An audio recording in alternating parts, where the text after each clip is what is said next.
Hello everyone, and welcome to the Unanswered Questions True Crime Podcast. I have spent hours and hours investigating this. He basically told her that people have been killed. Journalists, independent investigators, people like that disappeared. It frightened her to the bone. There's more to the story than meets the eye. There were rumors of torture and homicide and sexual abuse, all sorts of egregious, horrendous crimes. He was polygraphed 3 times. Each of those 3 showed evasions. His resumes were a skeleton of truth. He was mad at the world, and particularly mad at the government. The study that he commissioned had described a fictional terrorist attack. If people have died over this, it means you're getting close to the truth. You don't have to be a conspiracy theorist to say, what the fuck? Hello everyone, and welcome to another episode of my new podcast, Unanswered Questions, where every week we will endeavour to discuss a mysterious unsolved case that has many lingering unanswered questions. So I hope you enjoy, and as always, leave me some feedback on what you think about the show, and rate it as well. Now on to the show. This week we'll be talking about the 4chan and 8chan controversies.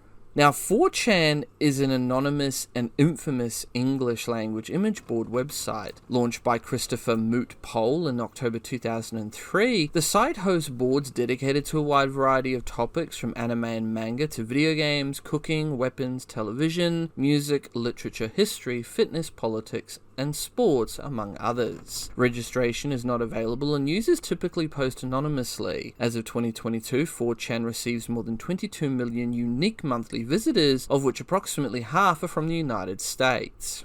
4chan was created as an unofficial English language counterpart to the Japanese image board Futaba Channel, also known as 2chan, and its first boards were created for posting images and discussion related to anime. The site has been described as a hub of internet subculture, its communities being influential in the formation of prominent internet memes such as lolcats, rickrolling, rage comics, as well as hacktivist and political movements such as Anonymous and the alt-right. 4chan has often been the subject of media attention as a source of controversies, which we're going to get into, including the coordination of pranks and harassment against websites and internet users, and the posting of illegal and offensive content, including child pornography. In 2008, The Guardian summarized the 4chan community of the time as lunatic, juvenile, brilliant, ridiculous, and alarming, and in 2022 described the site's politics board as far-right. Now we get into the first of the controversies, that being the internet attacks. According to the Washington Post, the site's users have managed to pull off some of the highest profile collective actions in the history of the internet. Users of 4chan and other websites raided Hal Turner by launching DDoS attacks and prank calling his phone and radio show during December 2006 and January 2007. The attacks caused Turner's website to go offline. This cost thousands of dollars of bandwidth bills, according to Turner. In response, Turner sued 4chan, 7chan, and other websites. However, he lost his plea for an injunction and failed to receive letters from the court.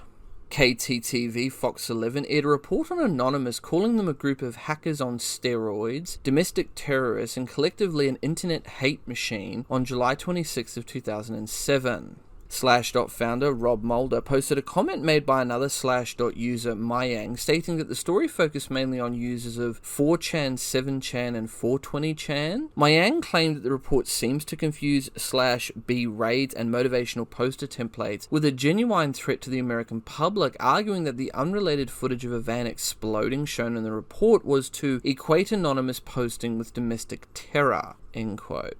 On July 10th of 2008, the swastika CJK Unicode character appeared at the top of Google's Hot Trends list, a tally of the most used search terms in the United States for several hours. It was later reported that the HTML numeric character reference for the symbol had been posted on /B with a request to perform a Google search for the string. A multitude of /B visitors followed the order and pushed the symbol to the top of the chart, though Google later removed the result.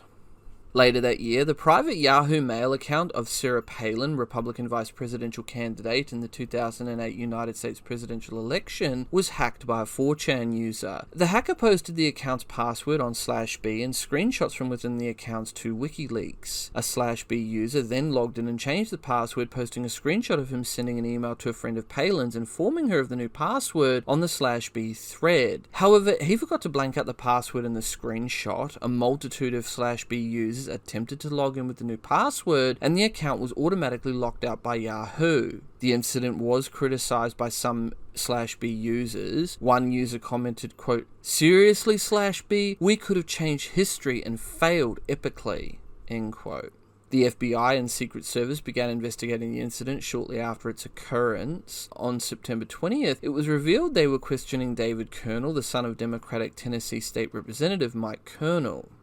The stock price of Apple Inc. fell significantly in October 2008 after a hoax story was submitted to CNN's user-generated news site iReport.com, claiming that company CEO Steve Jobs had suffered a major heart attack. The source of that story was traced back to 4chan.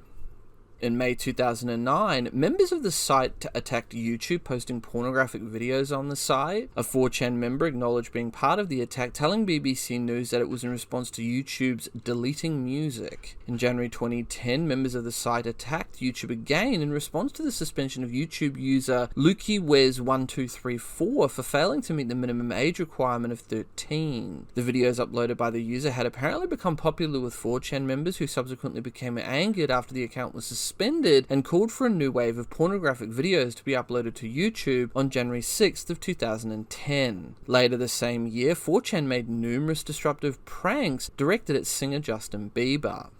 In September 2010, in retaliation against the Bollywood film industry's hiring of iPlex software to launch cyber attacks against the Pirate Bay, anonymous members recruited through posts on 4chan boards subsequently initiated their own attacks, dubbed Operation Payback, targeting the website of the Motion Picture Association of America and the Recording Industry Association of America. The targeted websites usually went offline for a short period of time due to the attacks before recovering. The website of the UK law firm ACS Law, which was associated with an anti-piracy client, was affected by the cyber attack. In retaliation for the initial attacks being called only a minor nuisance, Anonymous launched more attacks, bringing the site down yet again. After coming back up, the front page accidentally revealed a backup file of the entire website, which contained over 300 megabytes of private company emails, which were leaked to several torrents and across several sites on the internet. It was suggested that the data leak could cost the law firm up to £500,000 in fines for breaching British data protection laws. In January 2011, BBC News reported that the law firm announced they were to stop chasing illegal file sharers. Head of ACS Law, Andrew Crossley, in a statement to a court, addressed issues which influenced the decision to back down. Quote, "I have ceased my work. I have been subject to criminal attack. My emails have been hacked. I have had death threats and bomb threats." End quote. In August 2012, 4chan users attacked a third-party sponsored Mountain Dew campaign dubbed The Dew, where users were asked to submit and vote on name ideas for a green apple flavour of the drink. Users submitted entries such as Diabetes, Fapple, several variations of Gushing Granny, and Hitler did nothing wrong. End quote. Now we get into the threats of violence controversy caused by 4chan and 8chan. On October 18th of 2006, the Department of Homeland Security warned National Football League officials in Miami, New York City, Atlanta, Seattle, Houston, Oakland, and Cleveland about a possible threat involving the simultaneous use of dirty bombs at stadiums. The threat claimed that the attack would be carried out on October 22nd, the final day of the Muslim holy month of Ramadan. Both the FBI and the Department of Homeland Security expressed doubt concerning the credibility of the threats, but warned the relevant organizations as a precaution. The threat turned out to be an ill-conceived hoax perpetrated by a grocery store clerk in Wisconsin with no terrorist ties. The FBI considered it a clearly frivolous threat, and the 20-year-old man was charged with fabricating a terrorist threat, sentenced to 6 months in prison, followed by 6 months house arrest, in order to pay $26,750 in restitution. Quote, "Hello/B. On September 11th, 2007, at 9:11 a.m. Central Time, 2 pipe bombs will be remote detonated at Plugreville High School. Promptly after the blast, I, along with 2 other anonymous, will charge the building armed with a Bushmaster AR-15, IMI Galil AR, a vintage government issue M1.30 carbine, and a Benelli M4 semi-auto shotgun. The Plugreville threat." Around midnight on September 11th, 2007, a student posted photographs of mock pipe bombs and another photograph of him holding them while saying he would blow up his high school. I'm going to butcher this name. Pflugerville High School in Pflugerville, Texas at 9/11 on September 11th. Users of 4chan helped to track him down by finding the perpetrator's father's name in the EXIF data of a photograph he took and contacted the police. He was arrested before school began that day. The incident turned out to be a hoax, the weapons were toys, and there were no actual bombs. Jared Willis, a 20-year-old from Melbourne, Australia, was arrested on December 8, 2007 after apparently posting on 4chan that he was going to shoot and kill as many people as I can until which time I am incapacitated or killed by the police. End quote. The post, accompanied by an image of another man holding a shotgun, threatened a shopping mall near Beverly Hills. While the investigation was still open, Willis was charged with criminal defamation for a separate incident but died before the case was heard. On February 4th of 2009, a posting on the 4chan/B board said there would be a school shooting at St. Eskils Gymnasium in, I'm going to butcher this name, Eskilstuna, Sweden, leading 1,250 students and 50 teachers to be evacuated. A 21-year-old man was arrested after 4chan provided the police with the IP address of the poster. Police said that the suspect called it off as a joke, and they released him after they found no indication that the threat was serious. On January 21st of 2014, an anonymous poster started a thread on /B identifying a student named Wesley Sullivan who apparently went to the same high school as the poster. The original post included a link to Wesley Sullivan's Facebook profile, which has since been taken down, and a screenshot of a post which said, quote, "If Fairview isn't closed tomorrow, I'm going to blow it up." End quote, referring to Sullivan's high school, Fairview High School in Ashland, Kentucky. A few anonymous individual went to Sullivan's Facebook profile and found his address, phone number, and school ID number, school schedule, and teachers and other personal information. Information like his teachers and ID number had been posted directly, and the more personal information like his address was found in the EXIF data of some of the photos posted on his profile. These individuals then contacted Fairview school officials and the local police department as well as the FBI. The next day it was learned that police had arrested Sullivan in his home and he had been charged with second-degree terroristic threatening, a Class D felony in Kentucky.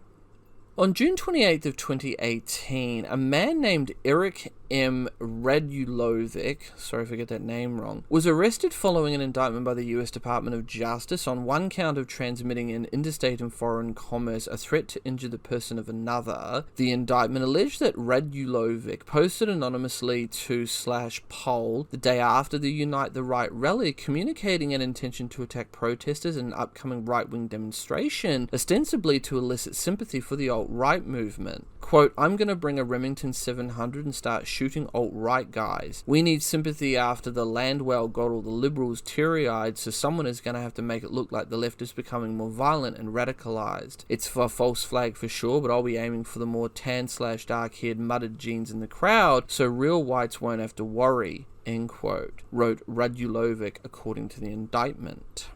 Now we get into the child pornography that was posted. A fixture of media attention, child pornography has been posted to 4chan various times. Then we come to this post as art controversy. On July 30th of 2014, an anonymous user made a reply in a thread on the board's /poll politically incorrect of 4chan, criticizing modern art in an ironic fashion, saying, quote, "Art used to be something to cherish. Now literally anything could be art. This post is art. Anonymous."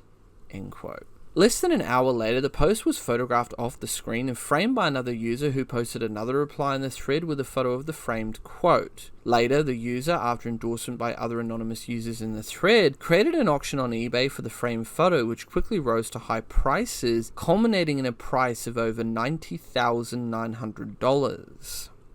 Then we come to the celebrity photo leaks scandal. On August 31st of 2014, a compromise of user passwords at iCloud allowed a large number of private photographs taken by celebrities to be posted online. Initially on 4chan, as a result of the incident, 4chan announced that it would enforce a Digital Millennium Copyright Act policy which would allow content owners to remove material that had been shared on the site illegally and would ban users who repeatedly posted stolen material.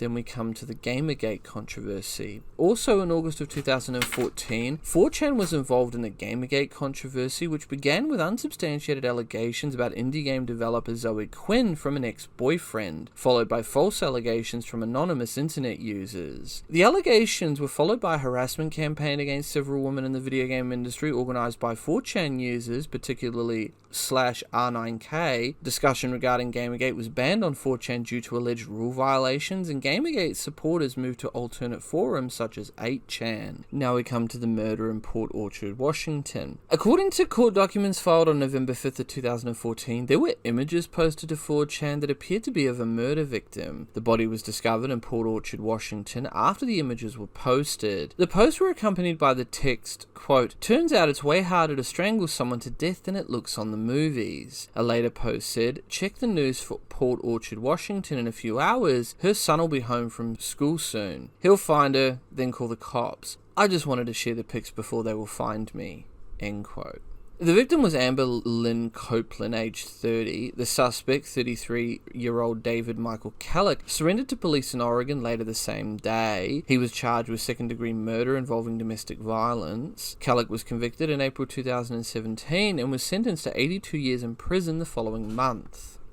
Now we come to the Bianca Devins murder. On July 14th of 2019, 17-year-old Bianca Devins was murdered by 21-year-old Brandon Clark of Utica, New York, after the two went to a concert together. The suspect took pictures of the victim's bloody deceased body and posted it to Discord and his own Instagram page. Why on earth you would ever do that, I don't know, but some people are strange. The photos were widely shared on Instagram and other sites, particularly on 4chan, where many users mocked and celebrated her death, which is absolutely horrible, saying she deserved it and praising the killer while depicting Devins as a manipulative young woman. Devins had developed a small following online and was a 4chan user herself. Clark later pleaded guilty to the crime and was sentenced to a minimum of 25 years imprisonment. Then we have the infamous death of Jeffrey Epstein, which is another case I'm going to cover in this podcast later down the line. A report of Jeffrey Epstein's death was posted on /poll around 40 minutes before ABC News broke the news. It was originally suspected that the unidentified person who made the post may have been a first responder, prompting a review by the New York City Fire Department, who later stated that the post did not come from a member of its department. Then we come to the 2022 Buffalo shooting. On May 14th of 2022, a mass shooting occurred at a supermarket in Buffalo, New York, USA. The accused, Peyton S. Gendron, is reported to have written a racist manifesto released on May 12th, 2 days before the shooting, with the manifesto including birth date and other biographical details that match the suspect in custody. The author wrote that he began to frequent 4chan, including its politically incorrect message board /poll, beginning in May of 2020, where he was exposed to the Great Replacement conspiracy theory. Now we come to ISP bans. First being the AT&T temporary ban. On July 26 of 2009, AT&T's DSL branch temporarily blocked access to the image.4chan.org domain, host of /B and /R9K, which was initially believed to be an attempt at internet censorship and met with hostility on 4chan's part. The next day, AT&T issued a statement claiming that the block was put in place after an AT&T customer was affected by a DDoS attack, originating from IP addresses connected to img.4chan.org, and was an attempt to prevent this attack from disrupting services for the impacted AT&T customer and our other customers. End quote. AT&T maintains that the block was not related to the content on 4chan.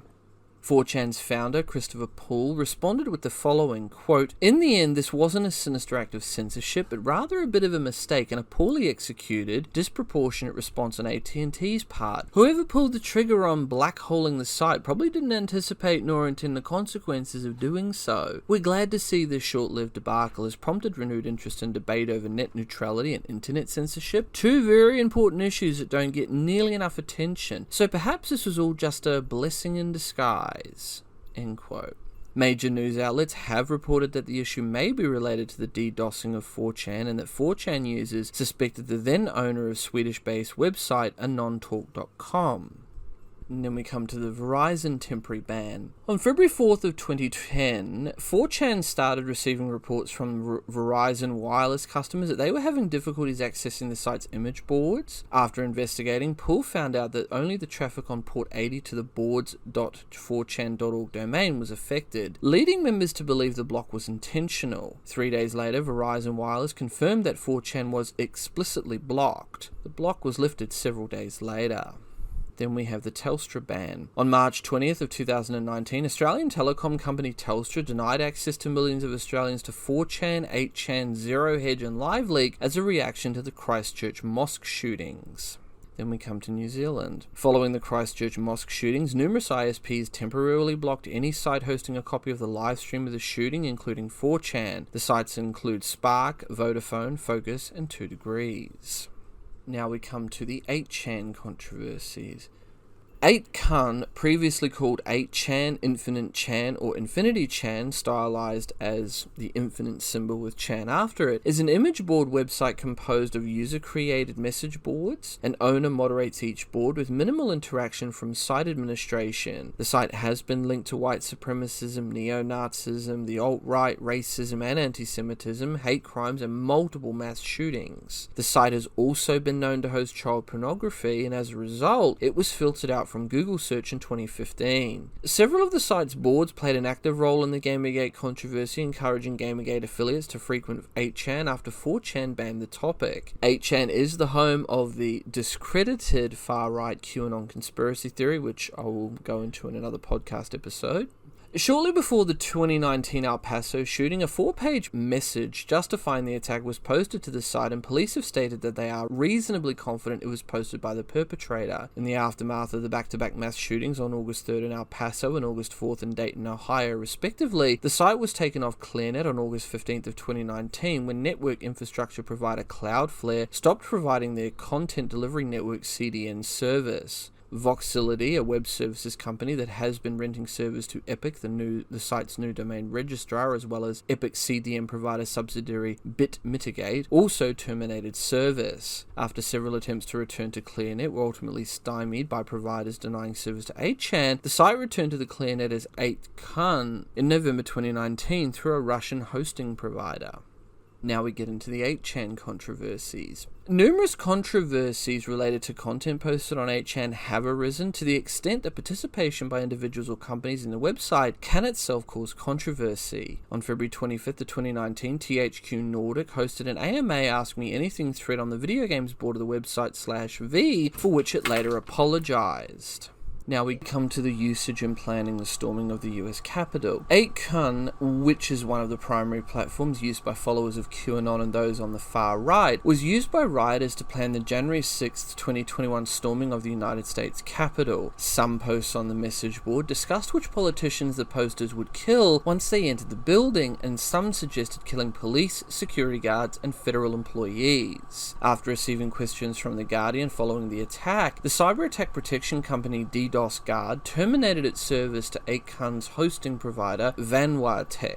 Speaking to The Guardian, one of DDoS Guard's owners explained that the company had been providing their services to theunansweredquestionspodcast, not to 8kun directly, but that they were not related to any political issue and don't want to be associated in any sense with customers hosting such toxic sites like QAnon/8chan. Cyber attack protection services were restored to 8kun when theunansweredquestionspodcast began using the American company FiberHub.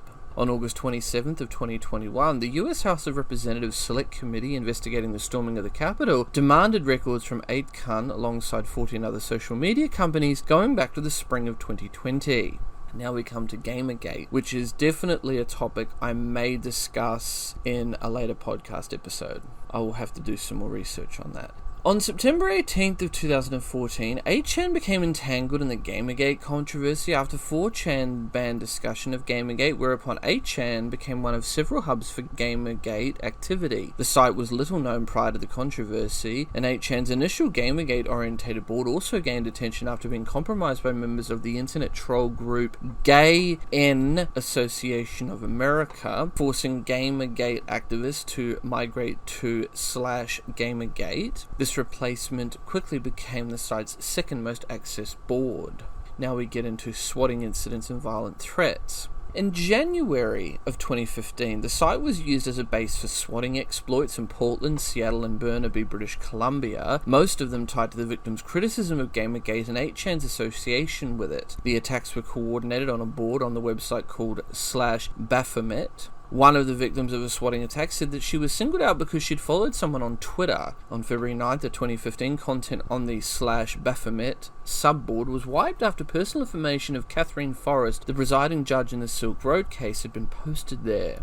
In 2019, a post threatening a mass shooting against Bethel Park High School was posted on 8chan. As a result, an 18-year-old individual was arrested and charged with 1 count of terroristic threats and 1 count of retaliation against a witness or victim. Now we get into 8chan's hosting of child pornography. Boards have been created to discuss topics such as child rape. While the sharing of illegal content is against site rules, the Daily Dot wrote that boards do exist where sexualized images of minors and provocative poses, and that some of the users of those boards do post links to explicit child pornography hosted elsewhere. When asked whether such boards were an inevitable result of free speech, Brennan responded, quote, "Unfortunately, yes. I don't support the content on the boards you mentioned, but it is simply the cost of free speech and being the only active site to not impose more laws than those that were passed in Washington, D.C., end quote. In August of 2015, 8chan was blacklisted from Google search for what Google described as content constituting suspected child abuse content. Now we get into the Donald Trump presidential campaign controversy. In July of 2016, US presidential candidate Donald Trump tweeted an image of Hillary Clinton with a background of money and a 6-pointed star which resembled the Star of David, containing the message, quote, "Most corrupt candidate ever," end quote. The image had been posted to 8chan/pollboard as early as June 22nd, over a week before Trump's team tweeted it. A watermark on the image led to a Twitter account which had published many other overtly racist and anti-Semitic images. Now we come to QAnon. 8chan is the home of the discredited far-right QAnon conspiracy theory. In October of 2017, a 4chan user that referred to himself as Q started gaining attention by promoting conspiracy theories about the deep state. The next month, citing security concerns, Q moved to 8chan and only posted there from then on, eventually leading to an international movement. Sean Hannity has retweeted QAnon hashtags on his Twitter feed. On March 14th, 2018, the initial group of Q followers on Reddit were banned over their promotion of the theory. They quickly regrouped into a new subreddit which featured posts from Q and other anonymous posters on 8chan in a more reader-friendly format. The subreddit was banned for a second time on September 12th of 2018. With a flood of new users on the board, Q asked one of the website's owners, Ron Watkins, to upgrade the website's servers in order to accommodate all of the board's website traffic on September 19th of 2018. The movement has been linked with the Pizzagate conspiracy theory, which is another case I'll cover on another episode of this podcast. The Q movement has also been linked to the hashtags hashtag The Great Awakening and hashtag WWG1WGA, which stands for Where We Go One, We Go All. It's also sometimes linked with the phrase Follow the White Rabbit, which is in reference to following the White Rabbit in Alice in Wonderland down the rabbit hole. Now we come to Louisiana Police's Antifa list. In September of 2018, the Louisiana State Police were scrutinized for using a hoax list of personal information about supposed Antifa activists originally posted on 8chan's politics board. The document, dubbed Full List of Antifa.docs by police officers, actually contained the names of several thousand people who signed online petitions against then-President Donald Trump. The state police has refused to disclose the list, claiming it would compromise ongoing criminal investigations in which it expects arrests. A lawsuit against Louisiana State Police was filed on behalf of the record requester by Harvard lecturer and former public defender Thomas Frampton, alleging that the police's refusal to release the list indicates that it actually believed the credibility of the hoax list and used it in investigations and litigations. Now we come to 2019 shootings.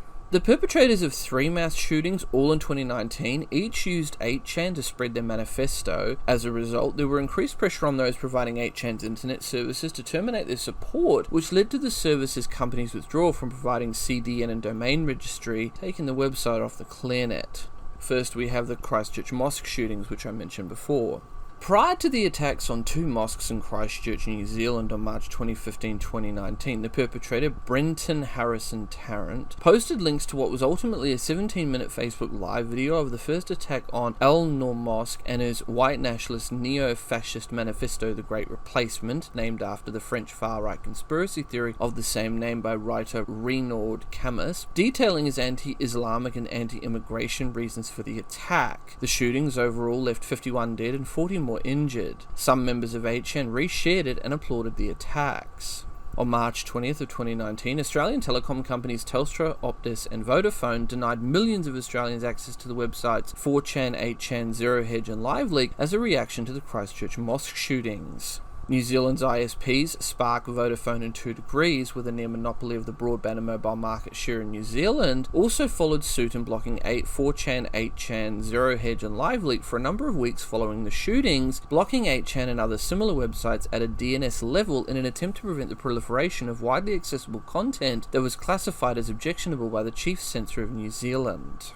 Then we have the Poway synagogue shooting. John T. Ernest, the alleged perpetrator of a shooting at a synagogue in Poway, California on April 27th of 2019 and an earlier arson attack at a mosque in nearby Escondido on March 25th, had posted links to his open letter and his attempted livestream on 8chan, which Ernest also named as a place of radicalization for him. According to 8chan's Twitter, the shooter's post was removed 9 minutes after its creation. Now we come to the last but not least, the El Paso shooting. Patrick Cruzius, the suspect in a mass shooting at a Walmart store in El Paso, Texas, August 3rd of 2019, allegedly posted a 4-page white nationalist manifesto, The Inconvenient Truth, on 8chan less than an hour before the shooting began. 8chan moderators quickly removed the original post, though users continued to circulate links to this manifesto. With that, this case remains open, but with many unanswered questions that still remain unanswered. Please rate this show and let me know what you guys think about this and the many other cases I've covered. You can follow me on all major social media platforms, YouTube, BitChute, Dailymotion. I'm also on Twitter and Instagram. Links are all down below in the description. If you have a case you'd like me to have a look at or cover, don't hesitate to send me a message. I'm your host, and this has been the Unanswered Questions Podcast. Until next time. Next on Unanswered Questions. Now, 39-year-old Dave Box of Loveland, Ohio, worked as a pipe fitter at the 1,050-acre Feed Materials Production Center in the small community of Fernald, Ohio. The facility was run by a private company called National Lead of Ohio, NLO, Fernald, and the facility lie in the midst of Farm County, 20 miles northwest of Cincinnati.